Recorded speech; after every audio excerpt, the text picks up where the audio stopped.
sur une saine utilisation de l'eau sur le territoire. Mais donc, l'appel d'offres précise les prélèvements d'eau possibles. Sans qu'il y ait d'audience de l'eau au BAP. En fait, je ne crois pas que ça soit nécessaire. Et quand le BAP se prononce sur une question, les exigences des questions sur lesquelles il y a des audiences du BAP sont déjà prévues dans la loi. Et à ma connaissance, une question de prélèvement d'eau ne fait pas l'objet d'audience du BAP, ça fait l'objet d'analyse et de certificats d'autorisation délivrés par le ministère de l'Environnement. La deuxième question, c'est sur la viabilité d'un parc, d'un centre de ski, sans qu'il y ait de développement immobilier et sans qu'il y ait d'éclairage le soir. Ce matin, M. Couture, qui, je crois, a plus d'expérience que moi dans le domaine du ski, m'a déclaré que sans éclairage, c'était pas viable et que, naturellement, quand on regarde l'offre de ski qui a à côté, je vais remarquer, Mme la ministre, que je me suis tapé 3 centres de ski aujourd'hui. Montjoie, ici et JP vont être en train de dépenser pas loin de 30 millions. La question que je pose, c'est est-ce que vous n'êtes pas en train de dire que les gens qui vont faire appel sont plus brillants que 2 intervenants qui sont dans le milieu du ski présentement au Québec? Parce qu'il n'y a pas d'immobilier et il n'y a pas de ski de soir. En fait, le projet de loi qui est déposé à l'Assemblée nationale précise les conditions de l'appel d'offres. Et si les intervenants du milieu veulent, lors du débat du projet de loi à l'Assemblée nationale, amener d'autres considérations à intégrer pour assurer le meilleur résultat possible pour l'opération du centre de ski et de la station de golf, le débat se fera en commission parlementaire et on analysera le degré de cohésion et d'adhésion des gens du milieu aux enjeux que vous soulevez. Et je veux juste peut-être préciser, moi personnellement, je ne suis pas non plus une spécialiste de la gestion de centres de ski, mais vous avez des intervenants de la région qui ont passé pratiquement 2 ans à faire des études, à faire des analyses et à proposer un certain modèle d'affaires pour la gestion du centre de ski et du terrain de golf. Et à ma connaissance, et vous savez mieux que moi, il y a déjà des partenaires économiques, socio-économiques dans la région qui semblent s'être manifestés pour la gestion de ce centre de ski et de ce terrain de golf. Donc, je pense qu'on est devant une situation où des gens trouvent ça intéressant, trouvent ça attrayant.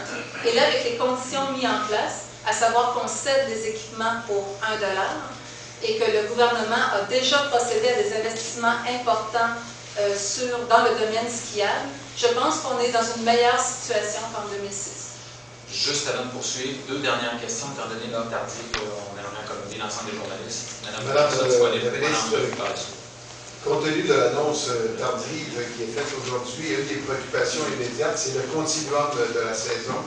Et considérant que vous faites annonce aujourd'hui, mais encore faudra-t-il qu'il y en a qui se manifestent au portillon, il y aura le projet de loi, commission parlementaire, cela nous reporte bien tardivement et en préparation de la saison prochaine.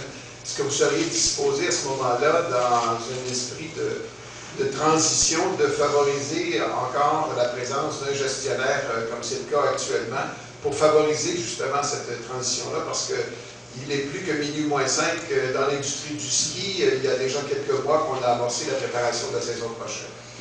Bien, vous le confirmez, la saison prochaine est déjà en préparation. Dans ce sens-là, nous assumons pleinement nos responsabilités d'actuels gestionnaires de ce centre de ski. Ce sera la même chose pour le terrain de golf. Quelle est la suite des choses suite au projet de loi et à l'appel d'offres? C'est au cours de l'été 2010.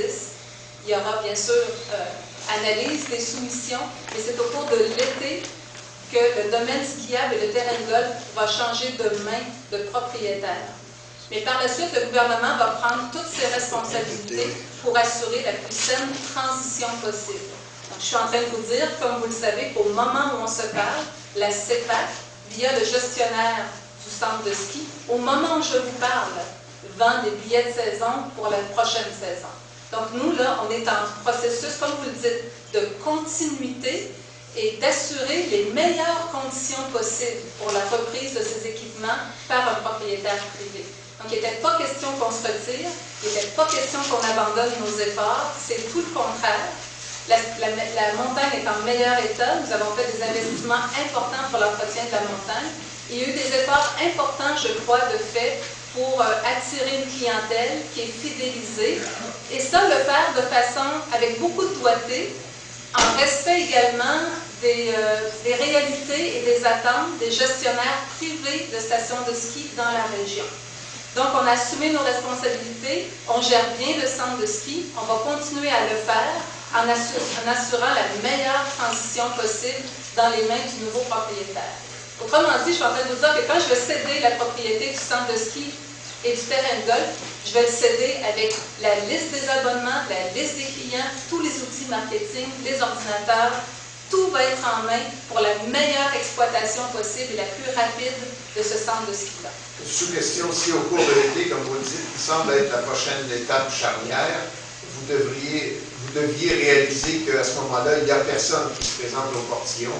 À ce moment-là, ça mettrait en péril la prochaine saison parce que vous passeriez à l'étape qui serait celle du démantèlement. Est-ce que c'est ce qu'on on précise bien ici que vous êtes dans le scénario le plus pessimiste. Donc, si vous tenez à parler du scénario le plus pessimiste, je vous confirme, comme je l'ai fait tantôt, que le projet de loi donne l'obligation au gouvernement de procéder au démantèlement s'il n'y avait aucune offre sur la table. Dernière question, M. Gagnon. Ben justement, afin d'aider à la relance, il a été question de créer des développements immobiliers à l'ouest et au sud du Mont-Ford pour avoir des redevances là, sur la vente d'unités de condominium, des choses comme ça. Or, ça prend des liens, des remontées mécaniques qui amènent les gens qui sont dans ces condos-là, dans ces habitations-là, jusqu'à la station de ski. Et encore là, on ne voit rien dans l'appel d'offres, on ne le connaît pas exactement, mais vous nous dites rien qui nous confirme qu'il y aurait autorisation de créer ces liens-là.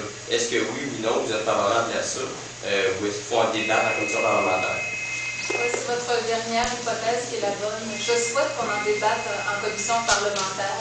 J'ai compris le message de certains intervenants de la région qui souhaitent qu'on confirme ces liens dans le projet de loi. En passant, ce sera une obligation de procéder dans le projet de loi, puisque établir ces liens-là demande qu'on rédige des articles qui ne sont pas prévus là, actuellement dans la loi sur nos parcs nationaux.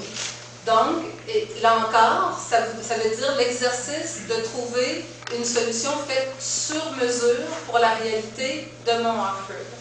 Maintenant, j'ai compris que certains voulaient cette question que vous appelez des liens avec d'autres domaines qui pourraient faire l'objet de développement, mais j'ai aussi compris dans la région que certains n'étaient pas à l'aise avec cette proposition.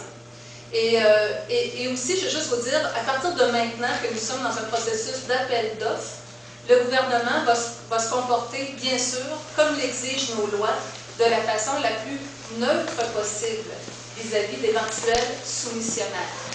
Donc, j'estimais que de vous arriver aujourd'hui avec un projet de loi qui parlait de ces liens pouvait envoyer un signal qui n'était pas souhaitable, qu'on avait campé notre idée et qu'on voulait privilégier un type de projet plutôt qu'un autre.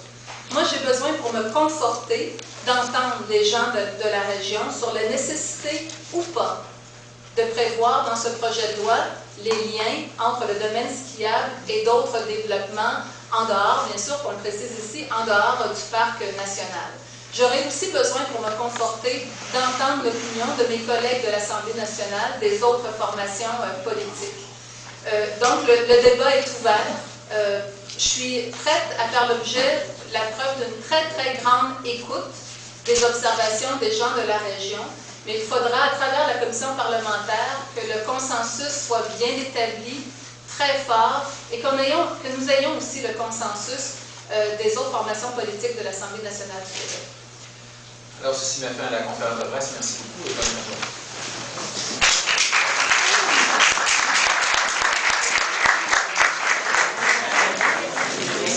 C'est pas fait.